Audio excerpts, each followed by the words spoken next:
All right, welcome to Social Distillation, the submarine still of the internet, where we attempt to drop the bead and pour white lightning straight onto your brain. What are we talking about today, Samo? Today we are going to tackle the Durham report. Yay. All right, well, we're going to tackle the first part of the Durham report because as I started to get into it, I realized I'm highlighting a lot of stuff just in this first section. And so we'll go with section one, and then I have something else I want to bring up to in conjunction with it. This makes me But feel like we're in the Wild West. yeehaw. Yeehaw.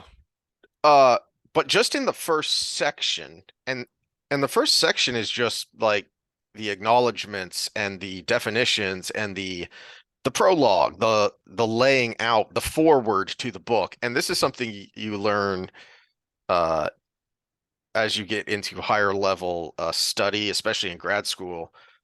When most people when you read a book, you flip to chapter one. No, you actually have to start at the very beginning, especially with nonfiction stuff, Mhm. because that's going to give you a lot of setup, which is going to give you context for how the author was looking at the subject matter, which matters. Heck, even the acknowledgments sometimes, because you want to know, okay, who was helping this person? Who were their mentors? Because that's going to you know, clue you in on their train of thought. Obviously, if Thomas Sowell has an acknowledgement thanking Milton Friedman, says because he studied under him, you're going to know, okay, that's the point of view this guy comes from. You Mhm. know, and someone on the other side, I'd like to thank Noam Chomsky. Okay, so now we know what we're getting into here. Yeah, well, for good or bad too, it primes your brain to take the most important pieces of what you're reading out. I'm actually going through a book on speed reading because I know I'm going to have to be reading a lot over the next several years because Hmm. I'll be doing this plus normal work plus going back to school. And like for textbooks, for instance, you read the first paragraph, their advice is you read the first paragraph, then you read the questions at the end of the chapter, and then you read the chapter Hmm. because your brain's going to already start processing the questions as you're reading through. Yeah, yeah. But you got to be careful with like reading research because if you read the conclusion and then you go back into the methods and the discussion, you could be biasing your Hmm. brain to their conclusion, which is not always what is in the material. Yes. Um, you see that a lot with climate stuff, especially because like the IPCC, the thing the UN puts out every once in a while, the summary for policymakers is not written by the researchers. It's written by a political science person. So it can and does and has completely contradicted what's actually in the report if you dig into the actual research. Mm-hmm. Um, and so let's get into it, and I'll start explaining why that matters in this context. Okay, so starting at the beginning here, you get a lot of mumbo jumbo about the order, which led to John Durham becoming a special counsel, and the scope of the investigation. And then, of course, there's a lot of this mumbo jumbo, which makes your eyes start to bleed um, as you get a handle on the ludicrous size of the Federal Register. But anyway, okay. Um, and there's a lot of thank yous and whatnot, which I'll actually get into a little more here for reasons. All right, so we're only on uh uh section one, the special counsel's investigation. We're not even going to get to the executive summary yet. And there's a whole bunch. I mean, you see it's 316 pages here. Okay. Um, he sets the stage with talking about the Mueller probe and how that was initiated. So kind of why the investigation into the investigation ended up taking place. And here's the first thing that made me go, We have not interpreted the order as directing us to investigate the department's handling of matters associated with the investigation of former Secretary of State Hillary Clinton's use of a private email server. For a review of those matters, see Office of the Inspector General, U.S. Department of Justice, a review of various actions by the Federal Bureau of Investigation, blah, blah, blah, blah, blah, which is what I brought up previously on Last time on social distillation. Uh, we also have not interpreted the order as directing us to consider the handling of the investigation into President Trump opened by the FBI on May 16th, 2017. Also makes you go, see FBIEC from counterintelligence, blah, blah, blah. The following day, the Deputy Attorney General appointed Special Counsel Mueller to investigate Russian interference, etc., and so forth. So you're starting, if you're following along with me here, you are also going, wait, so what did you investigate? If the investigation that started after Trump was inaugurated wasn't part of this. Curious. Whether Epstein killed himself, right? Well, he totally did. Everyone He knows that. totally did. You know, or that the Clinton aide that hung himself after he shot himself in the chest. Hey, he just wanted to make sure. He just wanted to make sure. Finally, we have not interpreted the order as directing us to consider matters addressed by the former United States Attorney for the District of Utah or by the former United States Attorney for the Eastern District of Missouri, other than those relating to Crossfire Hurricane or the FISA applications targeting Carter Page. For accounts of these matters in the news media, see a Salt Lake Tribune article. So already my antenna are up going, so then why did this take so bloody long? And what is the scope if you're laying out all the things that it's not, which are pretty big deals? And you're, spoiler alert, if you've been following along like me and you're a big nerd on these things, the Hillary Clinton thing is going to make you go, hey, wait a minute. And then the 2017, it's an extension of that. It's an extension of what was going on during the campaign. So I'd like an explanation for why. I give And you so the far as I have explanation. found, there's Durham not. doesn't want to kill himself. That's a simple explanation. Well, He enjoys life. yes, there is that, but so far as I've been able to see in my readings, he gives this list of we have not interpreted the order to include these things, list. He doesn't say why. And to me, that's quite curious. Now you see the order, the statement here. The special counsel is authorized to investigate whether any federal official, employee, or any other person or entity violated the law in connection with the intelligence, counterintelligence, or law enforcement activities directed at the 2016 presidential campaigns. Individuals associated with those campaigns and individuals associated with the administration of President Donald J. Trump, including but not limited to Crossfire Hurricane and the investigation of special counsel Robert S. Mueller. So it would seem to me that the why here, and we're having to infer, is that the order, or at least the excerpt, I don't know if that's the whole order or not, the order which authorized and created the special counsel investigation says the 2016 presidential campaigns. But there is some wiggle room there. I mean, it says including but not limited to Crossfire Hurricane and the investigation of special counsel Robert S. Mueller. Well, Crossfire Hurricane, if I'm remembering correctly, Crossfire Hurricane was the name of the counterintelligence investigation that was started during the campaign.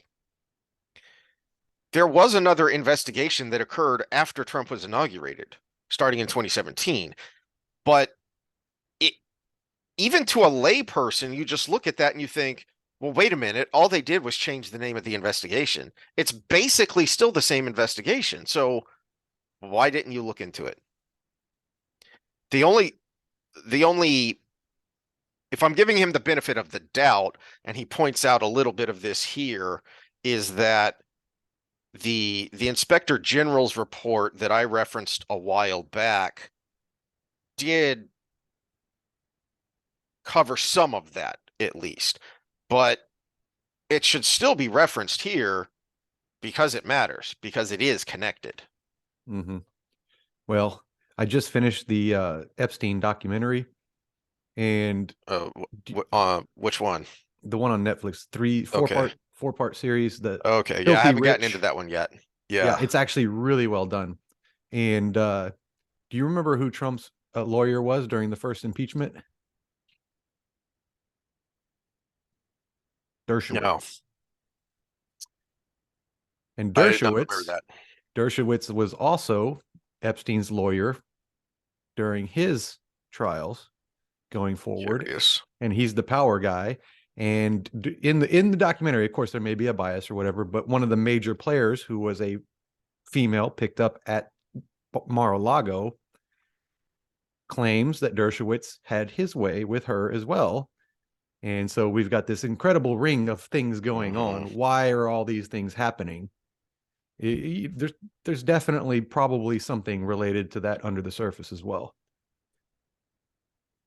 which makes it a very weird, interesting snake eating its own tail story when it Hmm. comes to the fact that Hillary's trying to get Trump, who's trying to get Hillary, who's represented by the same people who defended them and swept things under the rug. And yeah, which makes me wonder if how much of all of this is show, and under the scenes they're like, no, no, we're Oh going to go yeah. just this far, and then you're going to go just this far, and then we're going to keep going back and forth.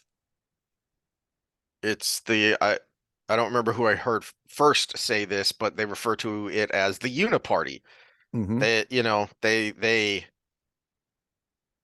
They have different jerseys, but it's like, you know, Well, it's what like better putting on the way? Okay, so you had me watch that Becoming a Tyrant, right? Mhm. Well, the way these people came to power would never work in the United States of America. But what if a group of people decided this line of thinking is going to be the power, and we'll just keep pretending it's going it, back and forth? it'll be the same but different. It'll be the same but It different. Yeah. it it will be modified for the American culture, Hmm. the American society, our general ideology as a people. And that is, yes, that's what they did. And we have other examples of how and when nefarious entities have done that. I've referenced it before, but go look up the Frankfurt School. The Frankfurt School was a group of Marxists who said, hey, wait a minute. According to Marx, who Marxists view as science, not as humanities. It's science. It's hard science that he's kind of who invented political science Hmm. because he said that these are facts. These things that I am laying out must happen, will happen, and they will happen this way because this is science. But it didn't work Well, that way. yeah, and it's one of those things that he was so right about a lot of things that it looked true. Yes.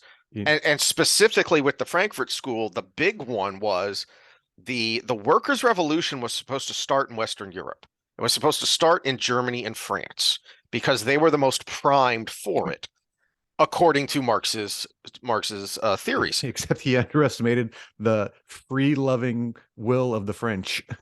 Hmm. Yes, and to your point earlier, the same but different. How Germany's the ideology of its people led them to a different kind of Marxism, which you're not allowed to talk about, but fascism is just a different type of Marxism. Mhm. Anyway, so where the workers' revolution happened was in uh, poverty-stricken, peasant-occupied, serf-occupied Russia. That wasn't supposed to happen because, according to Marx, Russia was going to catch up with Europe. It was kind of already on its way to catch up with Europe. And then once it did, then the workers would organize and then they would revolt. So the Frankfurt School said, okay, well, why did this happen? And what do we do going forward? And so then a bunch of them came to Columbia University here, and they started what was called, if you've heard the term, the long march through the institutions. Yes. They started to slowly take over the institutions that control thought, media, and education. Once they had that, they could control thought, and they could do it in a more American way. But back to the Durham report, as far as why are they investigating this and not that, which was the main question. It's enough to give us realistically, it just seems to be, to me, to be enough to give us another reason to have the rift Hmm. where we keep bouncing things, because now people are pissed off enough on one side to, basically take the reins again, and we can keep having this back and forth. We keep having this back and forth, and yet curiously, the same people always end up staying in power, the same Mm-hmm. kind of cabal at the top in either party. They just trade the gavel back and forth. The gavel of the speaker is a great symbol for the uniparty. It's just it's Nancy, now it's Boehner, now it's Nancy again, now it's McCarthy because Boehner retired. Just back and forth, just the same people over and over. Just back at, well, even look at the 2016 elections. Who was supposed to be the Republican nominee? A lot of people bring up Rubio or Cruz, but who was supposed to be? Bush, Bush. Jeb Yeah, Bush. Hmm. Yeah, it's but that's a great, that's a rabbit hole we could go down because it is interesting. I have said, a lot of people have said Trump is not the disease, he's the symptom of something that was already happening. And a great illustration of that is Bush, because the powers that be had anointed him. And by that, I don't just mean the Republican Party apparatus, I mean the media apparatus as well. They had anointed him. mm-hmm. We great unwashed masses of GOP voters were supposed to vote for him in the GOP primary. They had not realized or come to terms with that, no, the base has moved on. They don't want this. Jeb Bush was never a contender. Never. Well, I mean, you see this on the Democrat side now. Reuters had to change their story, but because of public pressure. But when they made their initial list of Democrat frontrunners to challenge Biden, they left RFK and Mhm. what's her name, Williamson, off that list. The two that were polling over in double digits off the list, and put all the nobodies on there, and Biden. But then someone, enough public pressure called them on it that they revised their list and tried to pretend nothing happened. But it's they're trying to push the narrative that this is the way we're going. He's the president. There's no need for primaries. And I'm a little bit torn on that, because we need primary for the fact that, oh my gosh, we made a mistake. But at the same time, you kind of want some cohesiveness, because you don't want the person that's supposed to be running the country constantly campaigning. So I'm a little torn on that, but in this situation, we definitely need that damn Mhm. primary, which also should have the debates. But That's another story for another time. All yeah, right, I've, back to I've the already uniparty. decided, or I've already decided I'm voting in the Democrat primary for RFK, and then I'll make a decision on the presidential based Mhm. on what happens after that. But, All right, so I highlighted this one because it is an illustration of what several paragraphs here of rather effusive praise of Merrick Garland in particular and the Department of Justice in general. After the inauguration of President Biden, Attorney General Garland met with the Office of Special Counsel. The office very much appreciates the support consistent with his testimony during his confirmation hearings that the Attorney General has provided to our efforts and the department's willingness to allow us to operate independently. Now, we just talked about Merrick Garland a couple episodes ago mm-hmm, and about the glaring conflict of interest he had with labeling parents who were getting irate at school board meetings domestic terrorists mm-hmm. and investigating into them. And oh, look, it just so happens that your son-in-law has a major financial interest in what is going on in these schools. So Well, call and me Mr. also, Skeptical. yeah, and also to the points we just brought up, what's going on in the schools has a major interest in keeping the division and the Yeah. two party rift going. So I'm of two minds about this, what's going on here, what I've highlighted, because the really pessimistic, skeptical part of me is this is just further evidence of the uniparty and how no one's actually going to pay a price for what happened here. They might pay a political price, but there will be no justice served here. Uh, you or I, us plebes, we could do a tenth of what happened here, and we would definitely be going to jail for something. They would Mhm. find a way to charge us with something. The powerful, they're too big to fail. So in that, I don't remember who I was listening to a week or two ago. I wish I could give credit that the idea that too big to fail, which is what people forget is what started the Tea Party. They said, no, these idiots were doing financial shenanigans and they should have to pay the price. No, we're going to bail them out with your money because they're too big to fail. That idea of too big to fail is definitely in the political realm. You see that with the double standard of justice that, oh, well, that person's too important to prosecute. Um, on the other hand, the where this could be the benefit of the doubt and be a positive is this could be Durham in his office um, publicly shining the light on Garland and the Justice Department and reminding them, hey, remember how you said publicly that you were going to fully cooperate with us? So in the Mhm. future, if there's more to be done, make sure you stick with that. But also, when, spoiler alert, when we list the rather damning things that happened, the findings, remember that it's technically bipartisan. Remember, you cooperated with this. You could have shut us down at any point. You could have stonewalled us, and you cooperated with this. So don't run to the media, which they're going to do anyway, saying this is all a sham and or there's nothing to see here Mhm. because you were part of this. Okay. So then after the effusive praise of the Department of Justice and Merrick Garland, then we get lots of thank you three-letter agencies. Moreover, FBI leadership made it clear to its personnel that they were to cooperate fully with our inquiry, which, in all but a few instances involving some personnel in the counterintelligence division, proved to be the case. In those few instances in which individuals refused to cooperate, FBI leadership intervened to urge those individuals to agree to be interviewed. Similarly, both the Central Intelligence Agency and the National Security Agency made their employees available for interview, including former CIA Director John Brennan and former NSA Director Mike Rogers, who voluntarily made themselves available for interviews. And this is where I stopped really giving the benefit of the doubt and just my antenna and my skepticism said, well, yeah, of course, because they know there's no consequence. Wait, They wait. Look further up in that paragraph. Mhm, The FBI's OGC produced more than, is that 6,580,000 pages of mhm, documentation?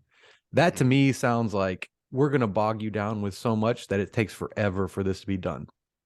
Yeah, that is that's a good catch. I should have pointed that out that because I mentioned why did this take so long? Well, even limiting their scope to what they did, there's so much paperwork and bureaucracy here that you can that this is why lawyers will tell you no one wins against the federal government because they can do this to you. Mm-hmm. Even okay, we're going to cooperate with Discovery. Here's everything. And you need money, lots of it, to hire enough people to go through 6.5 million pages of documents. All right, but anyway, back to my pessimism. My thought was a lot of what, spoiler alert, is going to be in the Durham report has been known. It's been reported by investigative journalists. It Some of it was in the Inspector General's report that we talked about. A couple of different Inspector General reports actually that I brought up. There was a Office of the Inspector General, and then there was, I think, a specifically FBI Inspector General that talked about this. So there's not a lot from what I've heard and from what I've read myself so far. There's not a lot new. There's some extra details, but Mhm. there's not a lot new in the Durham report if you've been paying attention. Yeah, it's more of a And confirmation story. no one's really paid a price. I think a few people might have been fired. A great example of this of well, of course, the CIA and NSA and FBI directors are going to make themselves available. The most egregious one to me, and we've talked about a lot of FBI malfeasance over our episodes, and the worst one is Nasser because of who the victims were, Hmm. because of how many victims there were. And to remind anyone who doesn't remember who Larry Nasser was, he was the doctor for USA Gymnastics, and he repeatedly abused teenage girls who were under his care repeatedly. And that's bad enough. And it was 300 and something victims, I believe, was the number. Do you remember the number? It was something like half of those, or maybe even more than half of those, were after people had reported Nasser to the FBI, Hmm. and the FBI did nothing. I believe one person was eventually fired after months of spotlight on this from the media. Nothing, no, it should have been spotlight from whistleblowers saying, "What the hell are you people doing over there in that office? This is disgusting." No, it was media who shined the light on it finally and embarrassed the FBI enough that they finally fired one person.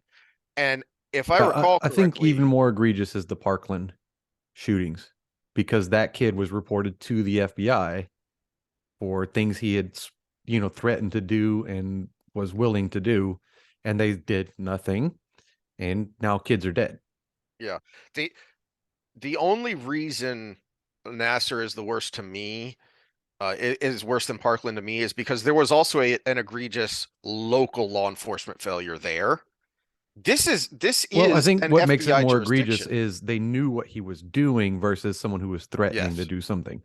There is the difference. Now, if it was someone who that too. shot That kids too. already and they did nothing and then he shot more kids, that would be Mm-mm. more equivalent, I guess. So there's a reason even people who talk about so Bongino has said this, Dan Bongino said this repeatedly of don't don't get your hopes up. Don't hear what you want to hear here. I'm telling you, Bongino, I'm telling you, terrible things were done, laws were broken, and if laws weren't broken, they should be laws against this stuff because of how bad the malfeasance was. But no one's going to pay a judicial price for it. They will only pay a political price, and only if enough people are paying attention and, more importantly, care. Yeah, and realistically, they're only paying a political price among the people that wouldn't vote for them anyways. Yeah, that is also a terribly good point and annoyingly good point. Um, all right. So last section here at the end of part one, section one, before it gets to the executive summary. And this one's rather lengthy. But I'll kind of point out as I go and tell me to stop if you want to comment on something here. Conducting this investigation required us to consider U.S. criminal laws, the constitutional protections our system provides to individuals, and the high burden placed on the government to prove every element of a crime beyond a reasonable doubt. Yeah, tell that to the Jan 6 people. Um, not just so that's on the one hand, and on the other hand, so some of the media watching that I've done on the Durham report have snarkily pointed out, well, he only brought a couple of charges and they were either dismissed or acquitted. Yeah. Do you know how many people in New York City voted for Donald Trump? I want to say it was like 13%, or that may just specifically be Manhattan. But where the trials were, there's not a jury pool in the world, and you can't. So, same thing with the Jan 6 people. There has not been a single change of venue request granted for any of them Well, in the here's an easy solution to that. You don't need a change of venue request. You need a national jury pool for federal cases that would make where sense. they fly you in and put you in a hotel and you're walled off from all of society till the trial's over. It's a federal crime. It's not a local crime. So Mm-hmm. why are you only pulling the jury pool from locals? Mm-hmm. And and you have an even though the charges aren't political, it is an inherently political case on both sides, the Jan 6 people and I brought up, I think it was a couple of years ago, the Clinton lawyer who was charged and the I think this was an initial report by Durham that led to this, that he put out after these charges were filed, and he was acquitted. Well, yeah, from a Manhattan jury who there's no way they're going to even tacitly say Donald Trump was in the right here. The previous administration, the Obama administration, the Hillary campaign was in the wrong. It's political. It's purely political. It's the same reason that venue's not going to get changed because that guy's special. He gets to have a positively partial jury. The Jan Sixers are deplorable, and they get to have a negatively biased jury. That's how our justice system worked. Yeah, the pool should be Justice. based on the level of the crime. So if it's a county issue, county pool, like we normally do. Mhm. State issue, state pool. And federal issue, federal pool. And I hate that they give you like $40 a day or whatever. Yeah. You're discouraging jury duty. You're Yeah. discouraging the civic duty, and you're hoping the civic duty is what keeps people doing it, which is why I always answer and don't throw away the letter. Yes. But yeah, these people should be put up like kings in a hotel somewhere, then walled off from society. That's fine, but they're also compensated for it with comfort and with probably payment Yeah. for leaving their job. So it's got to be incentivized for the right people to want to come make the right decisions. And yes, that would be expensive, but one, But I would rather spend that's the money on that than the stupid shit we spend our tax money on. yes, one, how much crap are we wasting money on that we could stop spending on that crap and we could have enough money for stuff like this and plenty left over? And two, this is an important, legitimate, expressly governmental function. This is what they're supposed to do is justice. This is even an area I would love to see equity. The jury pool should be representative of the entire country if it's a federal case.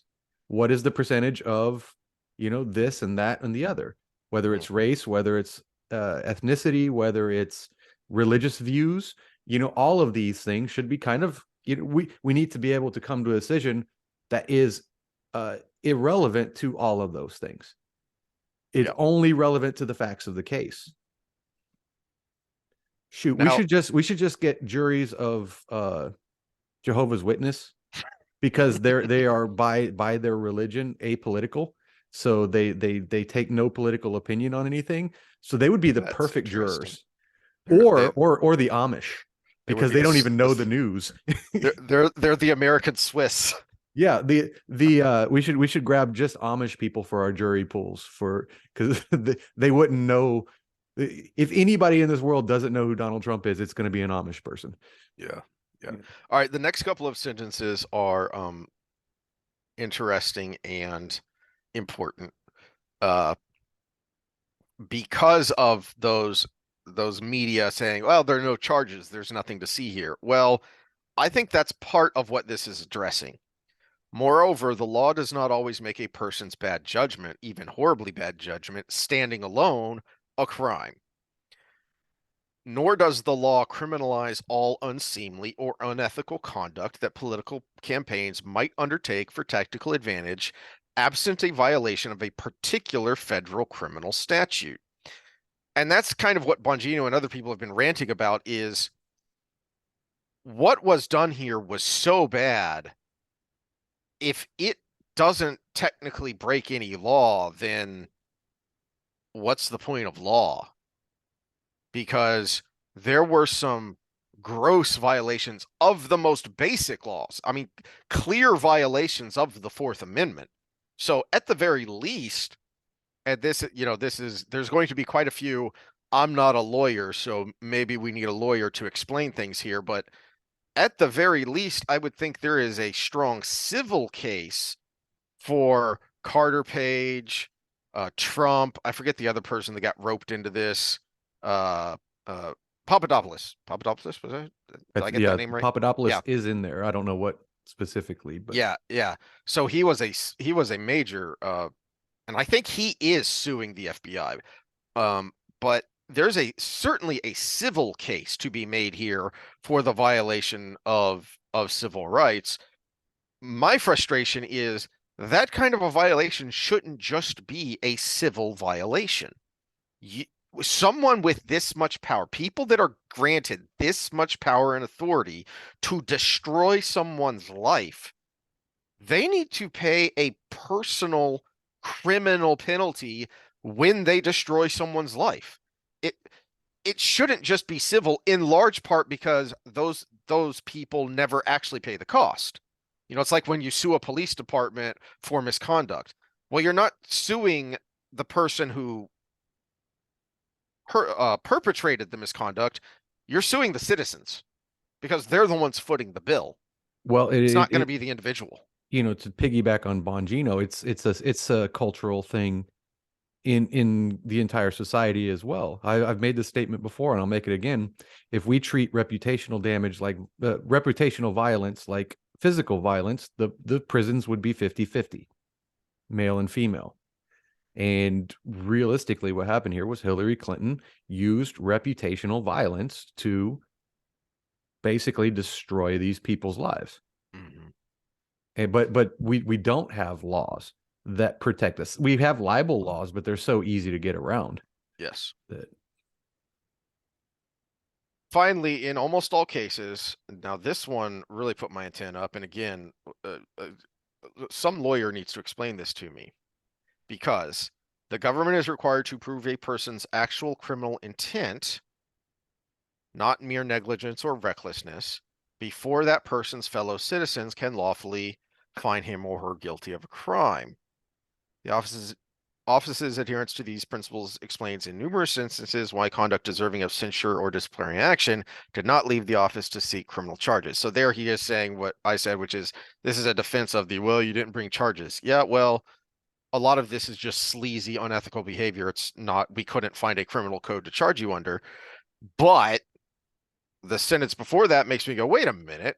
It even lay people know the saying, ignorance is no defense against the law.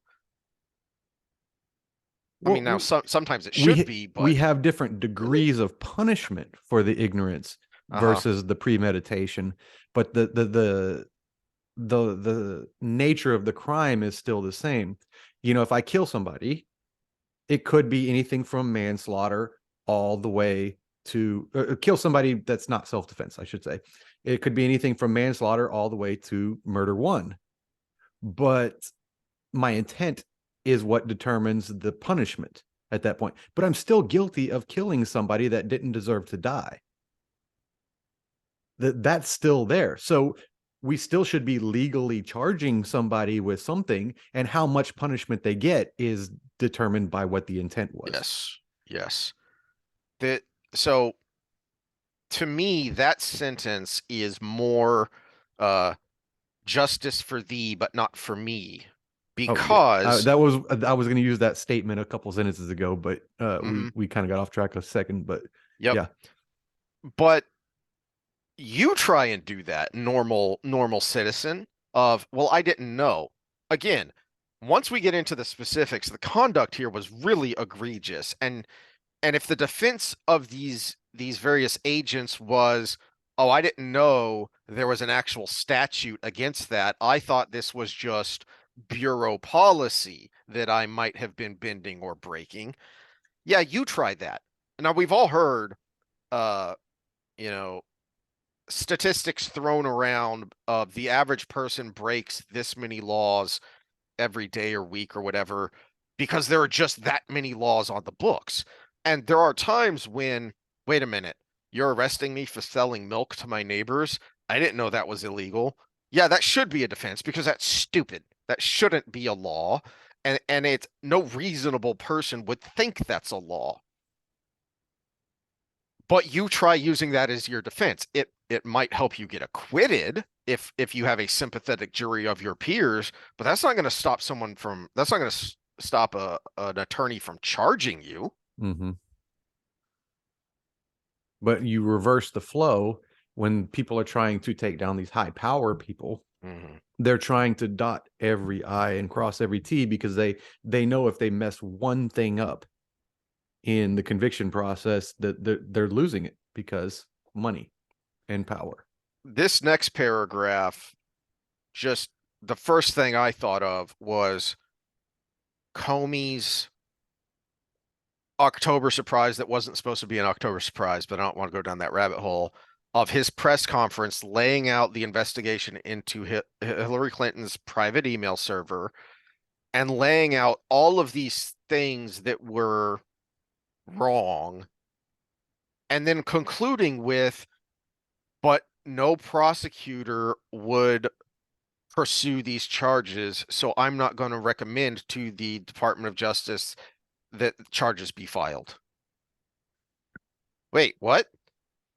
During the lead up to that, conservative media was giving examples ad nauseum of all of the people who accidentally exposed classified material and were given very hard sentences.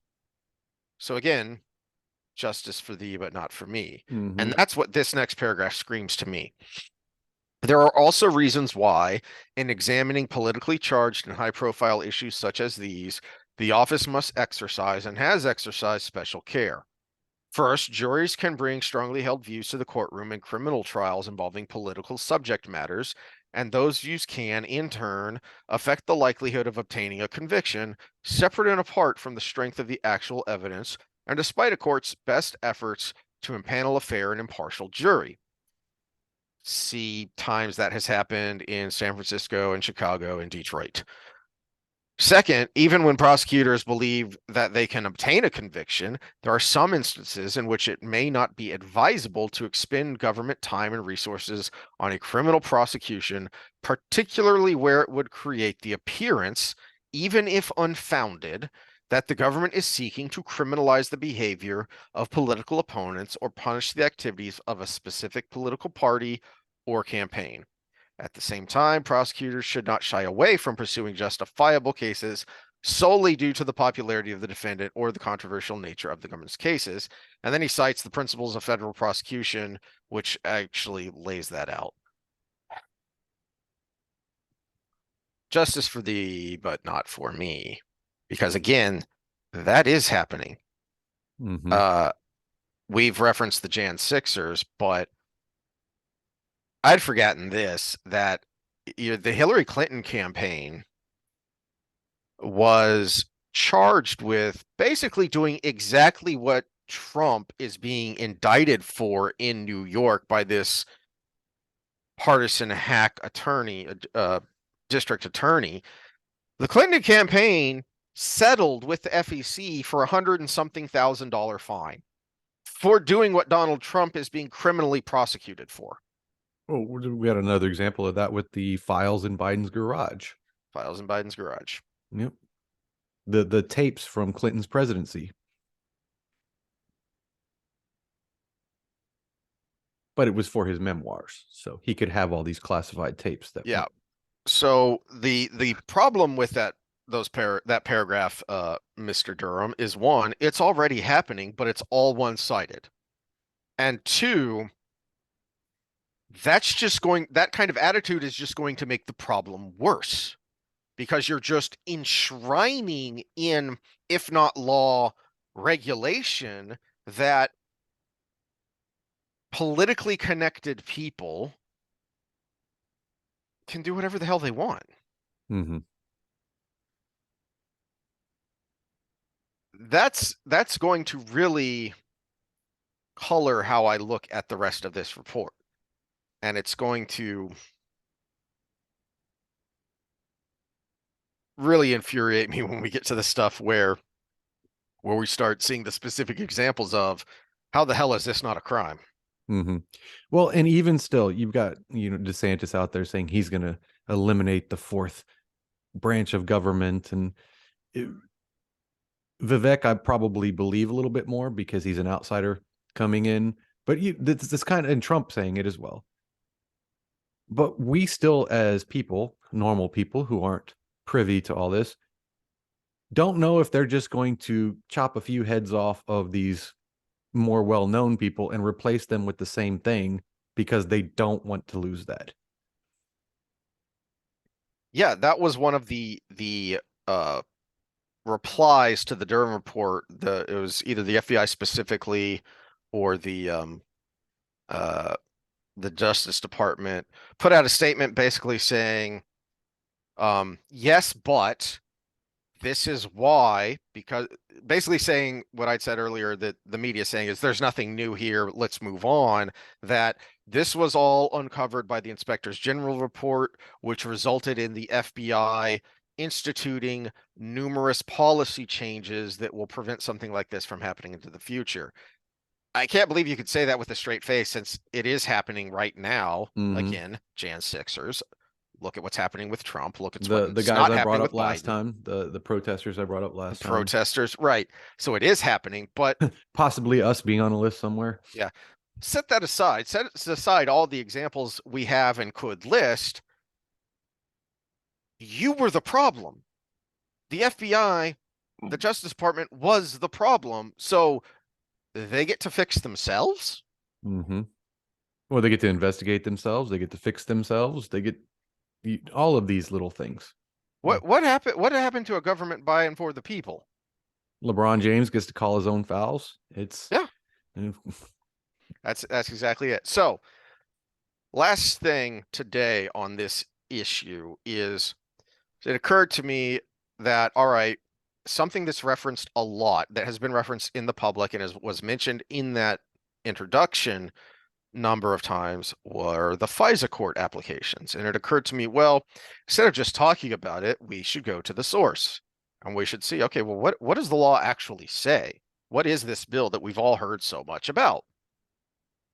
This gets weird, and we definitely need a lawyer because let's see if this is as curious to you as it was to me.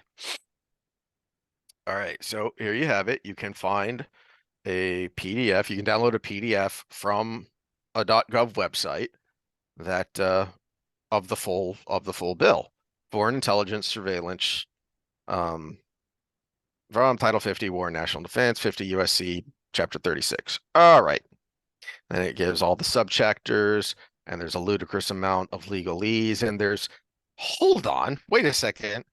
I haven't even gotten out of the definitions yet. And my flags are already up, and I've already got a highlight here because agent of a foreign power means any person other than a United States person who, hey, wait a minute. Does that seem odd to you, Sam? United States person should be citizen, but other than that, and I'm only going in that line. I'm not reading the rest yet. So what's odd about that? Uh, any person other than a United States person who acts in the United States as an officer or employee of a foreign power or as a member of a foreign power as defined in subsection A4, irrespective of whether the person is inside the United States. B, acts for or on behalf of a foreign power which engages in clandestine intelligence activities in the United States, contrary to the interests of the United States, when the circumstances indicate that such person may engage in such activities, or when such person knowingly aids or abets any person in the conduct of such activities, or knowingly conspires with any person to engage in such activities. Swalwell? Who can blame him? She was kind of hot. Anyway, But okay, so we're talking about people going down for money, people going down for power. Yes, you should still go down for going going down. down. Yeah. Yeah. I mean, just because you understand the motive doesn't mean it's right. So this is what uh um Roger Stone was accused of, Manafort was accused of, Papadopoulos was accused of was Yeah, that's being where an agent Papadopoulos of was a in here. foreign Yeah. power. The second definition in the law, the second paragraph states that an agent of foreign power cannot mean a U.S. person, a U.S. citizen. How the hell were they going to the FISA court in the first place? Because all of the FISA court applications were about dealings between a U.S. citizen and a foreign power. It wasn't to monitor the foreign power. And this has long been my understanding of the FISA court, is that you had to have a special court, a classified court, to get surveillance permission to surveil a foreign agent or power where a U.S. citizen might be caught up in the surveillance. And then you couldn't use that surveillance for a domestic charge. That had long been my understanding, which is why this all was kind of fishy to me to begin with. Now, And then you go is into the there a bill. definition for when you can use when an agent of a foreign power is a U.S. citizen? Yeah, international terrorism means, sabotage means, electronic surveillance means, attorney general means. Here we go. All right. So United States person means, and then it gives you the definitions here. Uh, an alien lawfully admitted for permanent residence, an unincorporated association or a substantial number of members which are citizens of the United States, or aliens lawfully permitted for permanent residence, or a corporation which is incorporated in the United States but does not include a corporation or an association which is a foreign power as defined in the subsections blah blah blah blah blah. Okay, so this this definition is covering not just the common sense layperson, United States person. Oh, like you, me, citizens. It also means groups, organizations, 501c3s, businesses. You cannot surveil those entities even, or even lawfully permanent residents, alien residents of the United States.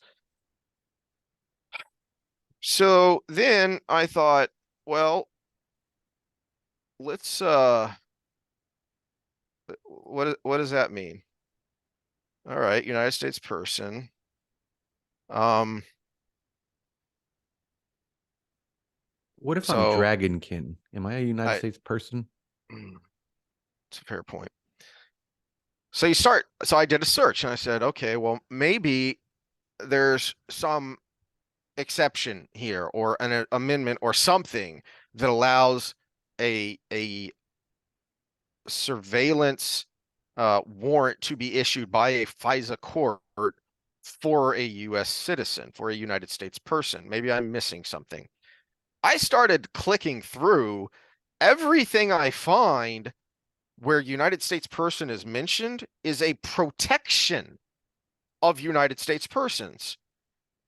This one is about how you have to minimize the acquisition and retention and prohibit the dissemination of, and to me, this is what I just said about what my understanding of the FISA law was it's for foreign agents and foreign powers. If a U.S. citizen, a U.S. person is going to be caught up in it, you must minimize their you must minimize what you gather about that U.S. person, and you can and prohibit the dissemination of non-publicly available information.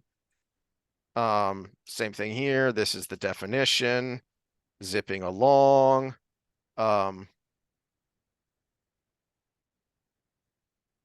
This is about if they're overseas, uh, intentionally targeting a United States person reasonably believed to be located outside the United States. Um,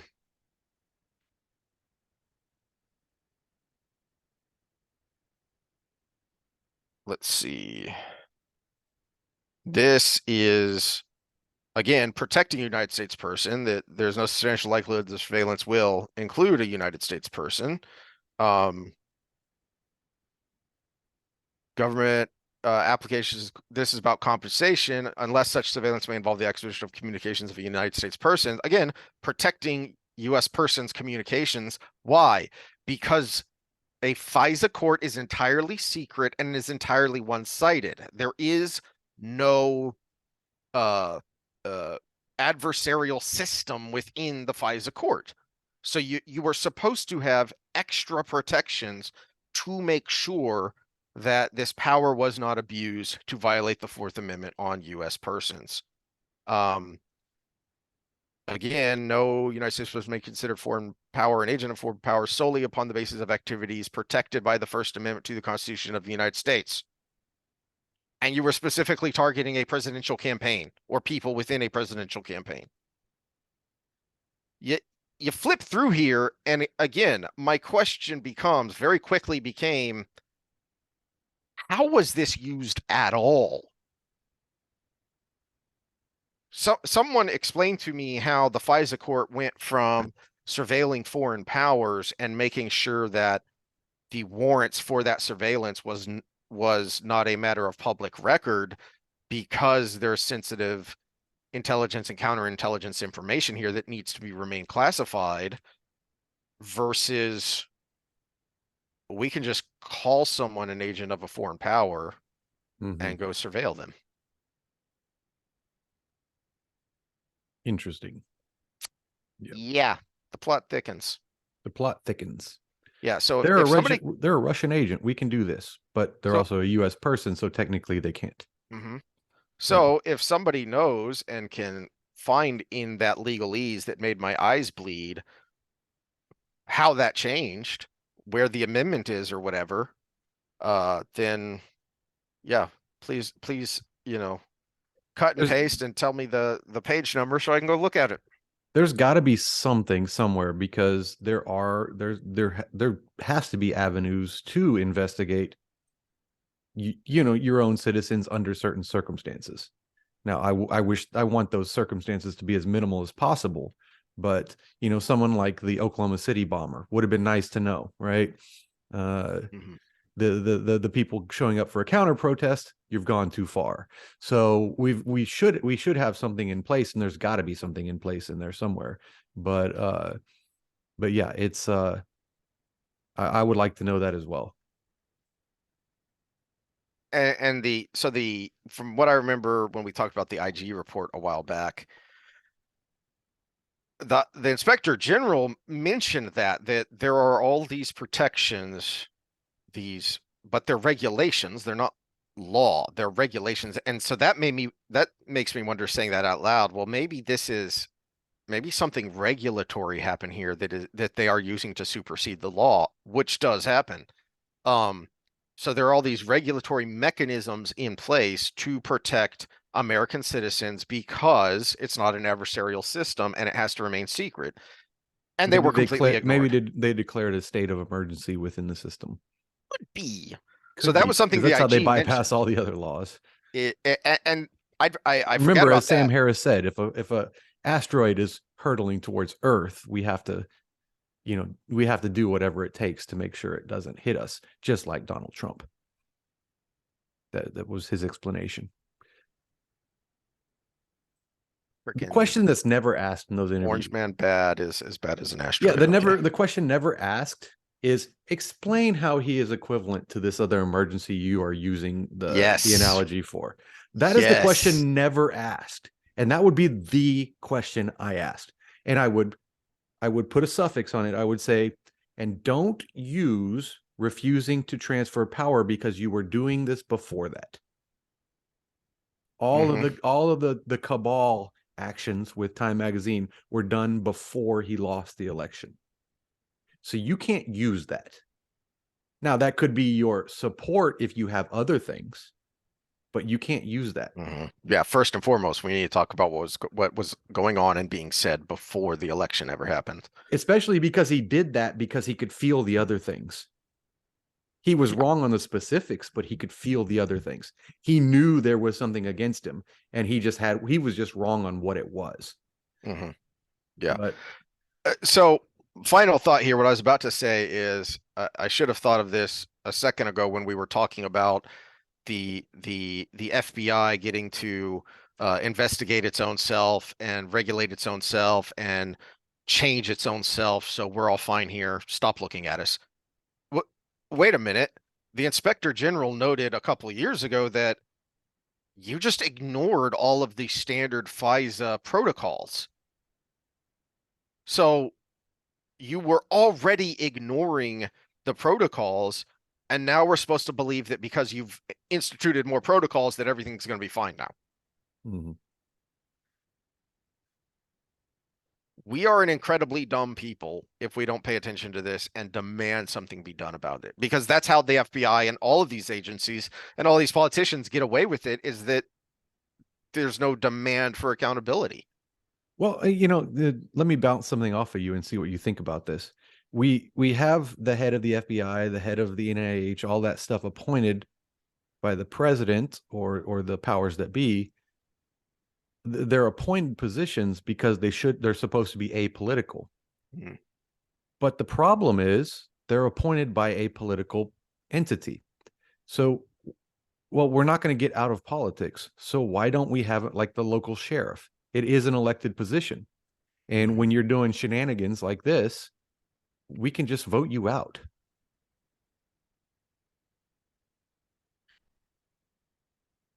If that would be too Well, you talked about political cumbersome to cost, do, but there's no yes. political cost if you're an appointed position. Uh, uh, a slightly easier mechanism to implement would probably be something like this, that not just the cabinet level positions, but then the directors and assistant directors of the various agencies every single year has to have an up or down vote in the House of Representatives. Yeah, I don't mind the cabinet level positions because that should be an advisory role. And if you're the That's a good point. president, you should have you should have your team because your team should represent you to some degree. But the heads of these what we call the deep state departments, Hmm. the heads of these things, we should have the power to. Yes. Well, especially justice and homeland security, because those directly affect citizens and those directly affect the legal system, which is supposed to be blind, which is supposed to be apolitical. So that's where it becomes a sticky wicket, because yes, the president should have the um, uh, latitude to appoint who he wants to give him advice on, you know, energy or transportation policy. But what about the Department of Justice, which is in charge of investigating and prosecuting crimes? Well, and therein lies the problem again, too. These people in the cabinet positions should not have power. They should be advisory. Okay, So yeah, yeah. yeah, so they should be advising President Biden on what he should push forward as an agenda, and then he should take his agenda to the House, and then it go through the proper process. It's not that hard, but we give these people Yeah. power to make decisions. These people should not be able to make a decision. They should be able to give a suggestion that goes through the decision making process that would be representative of us. And a lot of that is because the courts aren't protecting us the way they're supposed to. And I'll give you a specific example. One of the terrifying things about the Obamacare bill that was pointed out when it was being debated is that we didn't actually know what the bill would do, because it was like a 1,500-page bill, and I can't remember the scores of times. I can't remember the exact number that it said, as the secretary shall determine, meaning the Secretary of Health. So the law being, yes, it was a bill, perhaps legally passed according to the Constitution and signed by the president, except it ceded all amount of legal authority to an unelected bureaucrat, or to your point, an unelected advisor to the president. How is that even remotely legal? Mm-hmm. I don't care that this passed with all the appropriate steps. You basically handed a blank piece of paper to an unelected bureaucracy. Yeah, the whole executive order thing just needs to be scratched. Period. End of story. You can make military decisions in a time of crisis as the commander in chief, but other than that, everything has to go through the legislation Mhm. process. Yeah, yeah, and enough of this regulations with the force of law Hmm. nonsense. All right, well, I got a hard out. I've got to go do some stuff, and then we will be back a little later to talk about more fun things, hopefully. Yeah, this will be the next part will be more just flying by the seat of our pants, I think. But I got a Hmm. couple things I want to talk about, and it'll be fun. All right, we will see y'all then. All right, see you later.